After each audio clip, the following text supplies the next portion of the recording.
두 번째 주제는 박정희 생가 찾은 윤석열로 정했습니다. 윤석열 후보가 오늘 대구 경북 지역을 했는데 특히 구미 박정희 전 대통령의 생가를 찾았는데요. 먼저 대구 경북 지역에서도 대장동을 언급하고 좀 강한 표현들을 썼습니다. 그 얘기부터 들어보겠습니다.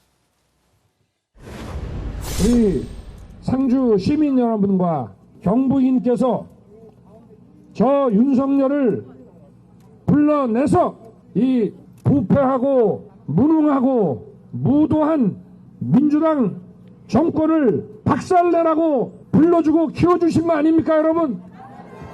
저 대장동 부패 세력의 몸통을 대통령 후보로 선출하는 저런 돌연변이 정당에 대해서 우리 경북인께서 일치 단결해서 강력한 심판을 해 주십시오. 예, 강세 지역에 가서 이제 대장동 부패 얘기도 했고 부패하고 무능하고 무도한 민주당 정권 표현이 좀 거세요. 근데 그 뒤에 조금 전에 그림이 들어왔습니다. 저희가 이제 유튜브 생중계로 확인을 했었는데 지금 보고 계신 모습이 2시부터 있었던 윤석열 후보가 구미에 있는 박정희 전 대통령의 생가를 방문했던 장면입니다. 조금 전에 이제 영상이 올라와서 저희가 전해드리고 있고요. 구미 생가를 방문해서 방명록도 쓰고 기념사진 촬영도 했었습니다. 그러면서 이제 윤석열 후보가 박정희 전 대통령이 경제 사회 혁명을 이루신 분이다. 그래서 그런 것들을 제대로 배우도록 하겠다라고도 했고요.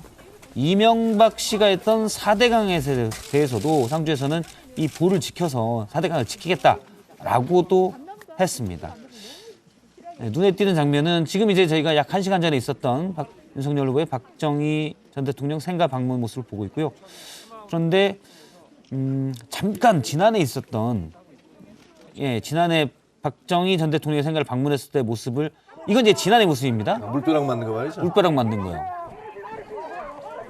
지금 야유 소리도 많이 들리고 생수통을 많이 해서 윤 후보가 당시에 이제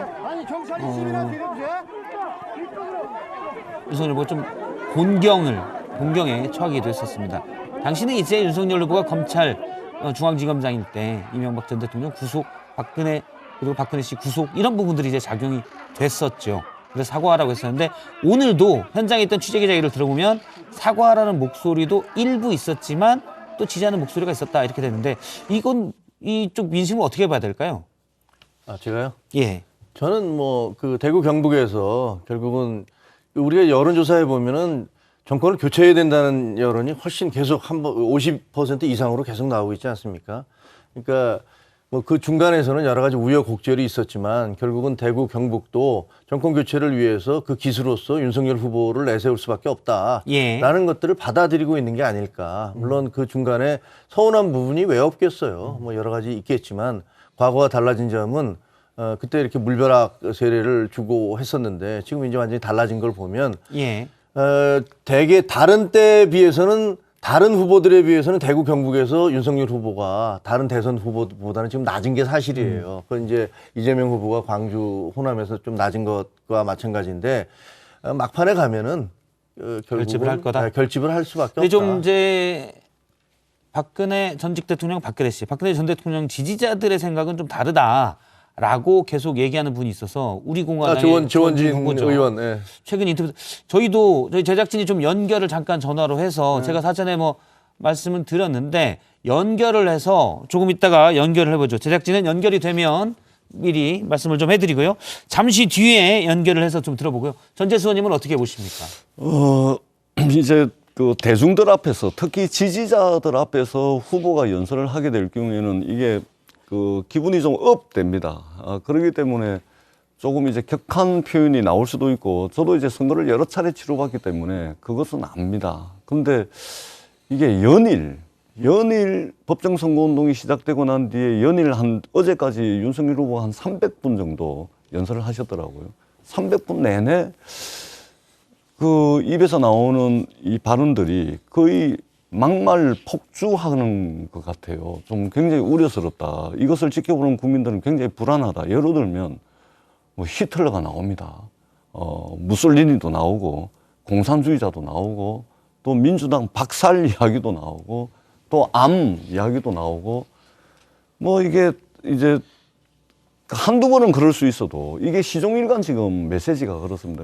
저희들이 보기에 좀 아쉬운 것은 이재명 후보는 지금 이 코로나 역병에 맞서가지고 미래 이야기를 하고 있지 않습니까? 어떻게 하겠다. 어떻게 하겠다. 근데 어떻게 하겠다라는 이야기는 하나도 없어. 그러니까 단순히 정권 교체 여론이 높으니까 그 위에만 올라타가지고 일단 대통령 되고 보자.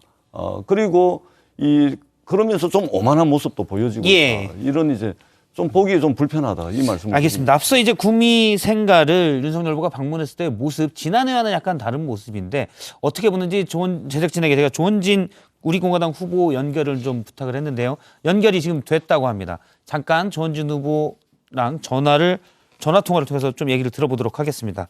조원진 후보님 나와 계시죠? 예, 반갑습니다. 예, 반갑습니다. 사실 오늘 밀양 유세가 있었던 걸로 알고 있는데요. 지금 이렇게- 밀양에 있습니다. 예. 밀양에 계시군요. 저는 연결에 응해주셔서 감사하고요. 앞서 영상을 저희가 봤는데 지난해랑은 구미 생가에서의 윤석열 후보에 대한 대응, 뭐랄까요, 지역 주민들 뭐 이렇게 지지자들의 박근혜 전직 대통령에 대한 지지자들의 반응이나 이런 게 좀 다른 것 같아요. 어떻게 보십니까? 뭐 아무데나 가서 광주 가서는 김대중 대통령 정신 얘기하고 경남에서는 노무현 대통령 정신 얘기하니까 뭐 그 범주로 그냥 뭐 구미 오는구나 이 정도로 보고 있습니다. 관심이 없다는 말씀이신가요? 뭐 지금 지지율 보세요. 역대 대통령 후보 중에 대구 경북 지지율이 최하위거든요. 예. 그러니까 뭐 고쳐 설락했더니 고칠 정도도 안 되더라 이 정도로 보는 거죠. 그거는 조원진 후보님 생각이신가요? 아니면 전반적으로 전직 대통령인 박근혜 씨? 여론조사를 보면 아까 다른 얘기를 하시던데 예. 여론조사 안 올라가는 이유를 아셔야 돼요. 그거는 뭐 정권 교체를 하자는 열망은 엄청나거든요. 대구 경북은. 그런데 만 20% 차이 난다고요. 그래서 그거는 대단히 큰 리스크다 이래 보고 뭐 우리가 지난번 구미 생가 왔을 때는 아무튼 반성하지 않고 대통령이 나오시기 전이잖아요. 예. 그런 상황에서 뭐 반성하지 않고 국민 생각 오는 것은 뭐 직접적으로 박근혜 대통령에 대해서 45년 구형을 때렸잖아요. 그런 사람이 사과하지 않고 생각 오는 데 대한 분노고 지금은 이제 대통령 선거 과정을 와보니까 저 사람은 고쳐 쓸 사람이 안 되겠구나 이래 보는 거죠. 고쳐 쓸 사람이 안 된다고 이제 박근혜 전 대통령에 대한 지지자들이 판단한다는 얘기시고요. 물론 뭐 조원진 후보가 그렇게 그렇게 또 보시고요. 알겠습니다. 오늘은 뭐 이 부분만 딱 연결해서 좀 들어보려고 부탁을 드렸고요. 다음 주에 네. 한번 나오셔서 관련된 얘기를 좀 길게 풀어보도록 네. 하죠. 어떻습니까? 나가서 뭐 여러 가지 얘기하겠습니다. 알겠습니다. 다음 주에 저희가 서전 라이브 인터뷰로 모시도록 하겠습니다. 지금까지 우리 공화당 조원진 후보의 얘기, 윤 후보의 구미생가 방문에 대한 입장을 들었습니다. 고맙습니다. 예, 알겠습니다. 예. 고쳤을 수가 없다는데요.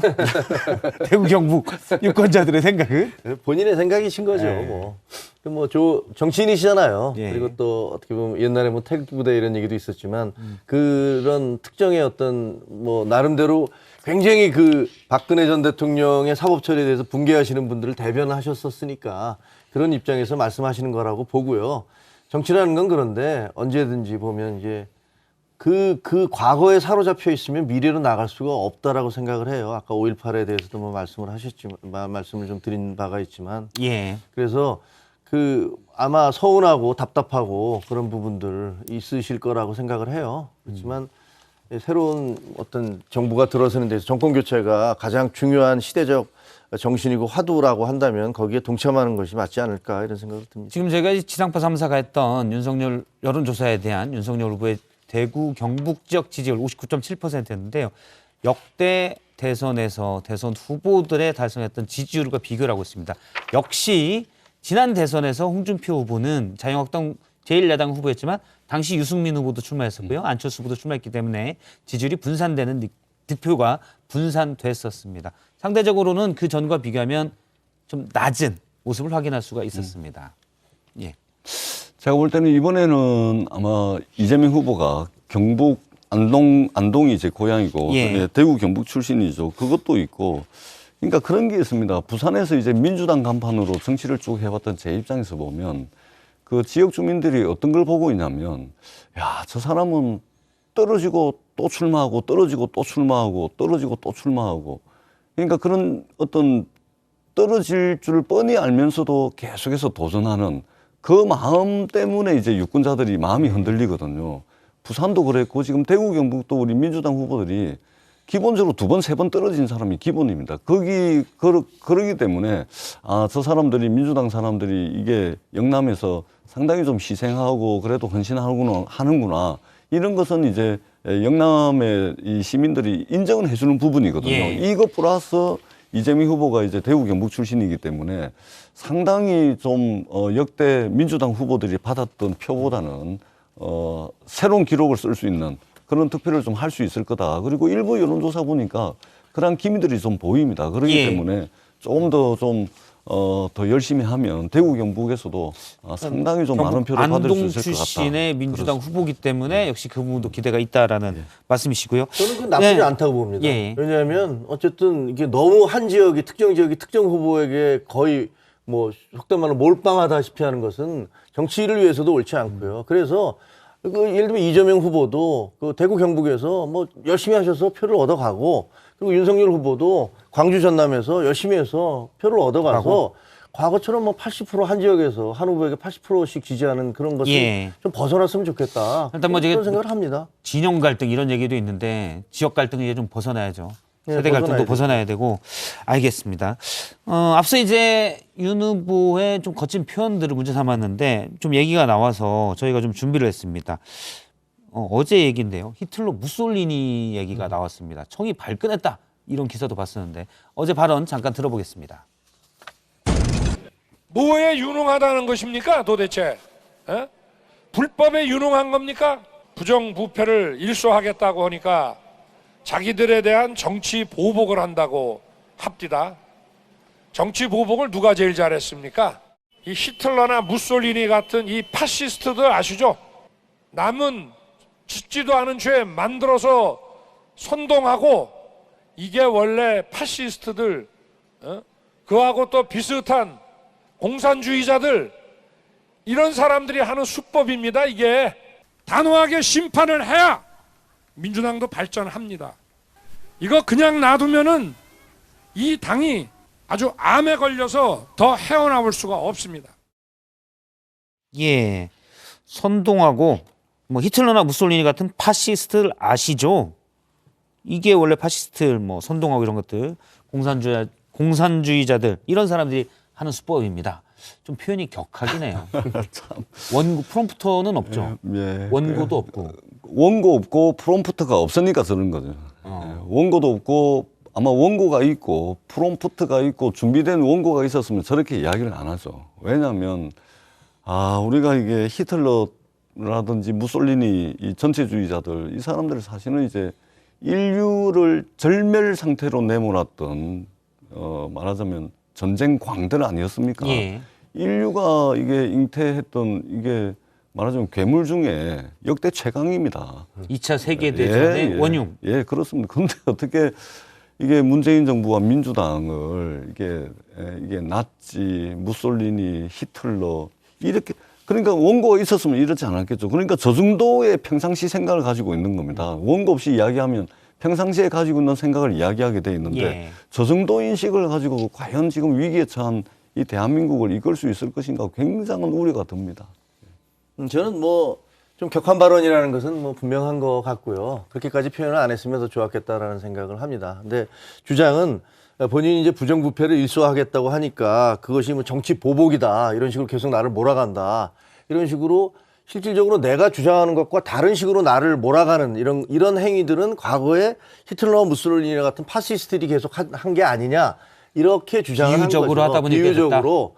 왜 이렇게 내가 사실상은 부정부패를 일소하자고 얘기를 한 건데 이것을 마치 내가 무슨 정치보복을 하겠다는 식으로 나를 몰아가느냐라는 얘기를 하면서 표현을 그렇게 한 건데 그 표현도 사실은 히틀러나 무솔리니 뭐 우리 전 의원님 얘기하신 대로 이게 인류 역사에서 정말 극악한 범죄를 저지른 인물들 아닙니까? 그러니까 그런 인물들을 언급하는 것 자체는 안 했으면 좋았겠다. 그러면 어떻게 보시면 이게 그러니까 전략적인 건 아니고 그냥 뭐 유세에서 즉석 연설을 하다 보니 좀 부적절한 과도했던 표현, 그렇죠. 말실수 그러니까 이 정도로 보시면 사실은 뭐 전 의원님한테 죄송합니다만 네. 이 아마 전 의원님 주변에 있는 분들이 그 이쪽에 국민의힘 비판할 때는 더 격한 말씀을 하실 것이고 사석에서는 이쪽에서 제가 들어봐도 그 국민의힘 지지하는 분들이 이 정부나 민주당을 비판할 때 저런 비슷한 얘기들을 해요. 사석에서야 뭐 다 하죠. 사석에서 다 하죠. 근데 보니까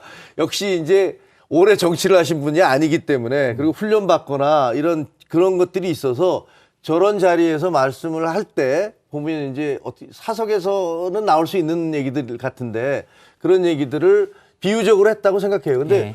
뭐 저게 절대 할 수 없는 얘기냐라는 생각은 안 들지만 그래도 뭐 좀 삼가는 게 좋겠다라는 혹시 뭐 생각은 지지층 들죠. 결집을 위해서 저런 유세 또 연설 현장에서는 좀 더 선동적인 표현을 쓰곤 하니까 혹시 전략적이냐 그건 그렇게까지 아닌 걸로 계산해서 보는 거죠. 한 것은 아니라고 생각합니다. 그러니까 정치 보복을 계속해서 이야기할 수밖에 없는 게 이게 조금 전에 말씀하셨듯이 히틀러 이런 분들이 이제 극악무도한 범죄자들이잖아요. 예, 그렇잖아요.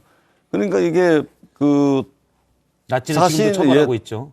자신을 제외한 나머지 이제 정치 세력이라든지 이런 세력들을 말하자면 극악무도한 범죄자로 규정을 하니까 이런 이야기들이 나오는 겁니다. 예. 그러니까 정치 보복, 부정부패 당연히 일소해야 되죠.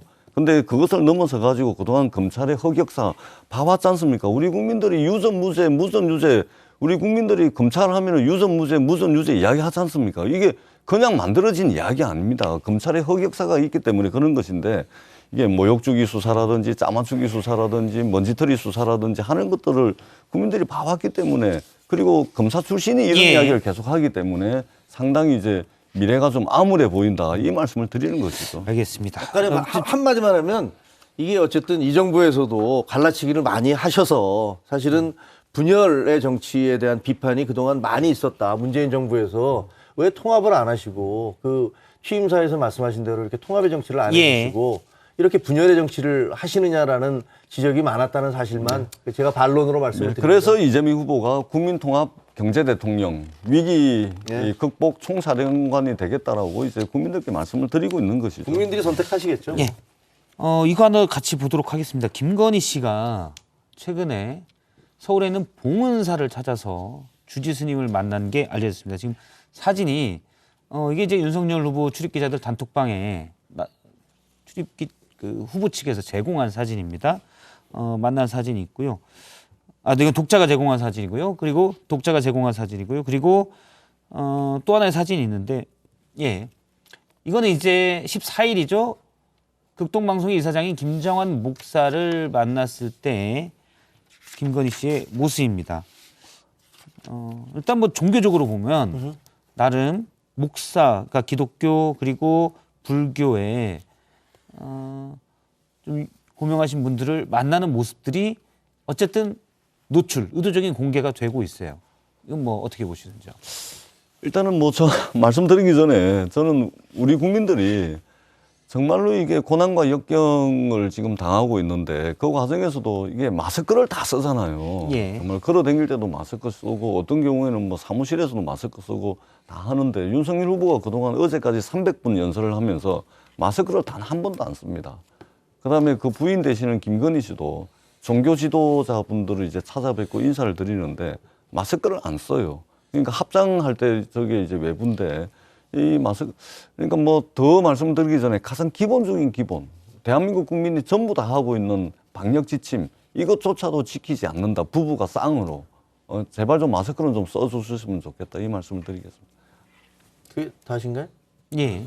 저는 지금 뭐 김건희 씨가 예를 들면 그 봉원사인가요? 봉원사 주지 스님을 만났잖아요. 그리고 또 김정환 목사님을 만났는데 그 두 분 다 이제 양쪽 종교계에서는 상당히 뭐 명망이 있으시고 존경받는 분들이니까 그동안에 그 거론됐던 무속신앙 논란 같은 것들을 어쨌든 좀 희석시키기 위한 그런 정치적인 판단이 있겠죠. 그래서 제가 뭐 그렇죠. 갑자기 뭐 만나고 싶어서 만났다기보다도 나보고 이제 무속 자꾸 왔는데 그건 아니다라는 모습을 보여주기 위해서겠죠. 그렇죠. 그리고 뭐 목사님들을 통해서 목사님들이 또 이렇게 축복도 해주시고 또 스님들은 또 뭐 여러 가지 좋은 말씀들을 해주시고 그러니까 그런 걸 통해서 제가 그냥 그 이렇게 종교 지도자 이런 분들을 만나서 좋은 말씀도 듣고 거기서 또 따라서 움직이는 거지. 그렇게 무슨 계속 뭐랄까 예. 어떤 그런 무슨 어떤 법사님 뭐 이런 분들에 의해서 이렇게 휘둘리지는 않습니다라는 것들을 보여주기 위한 그런 행보라고 생각을 해요. 그리고 알겠습니다. 마땅히 그래야 될 거라고 생각하고요. 네.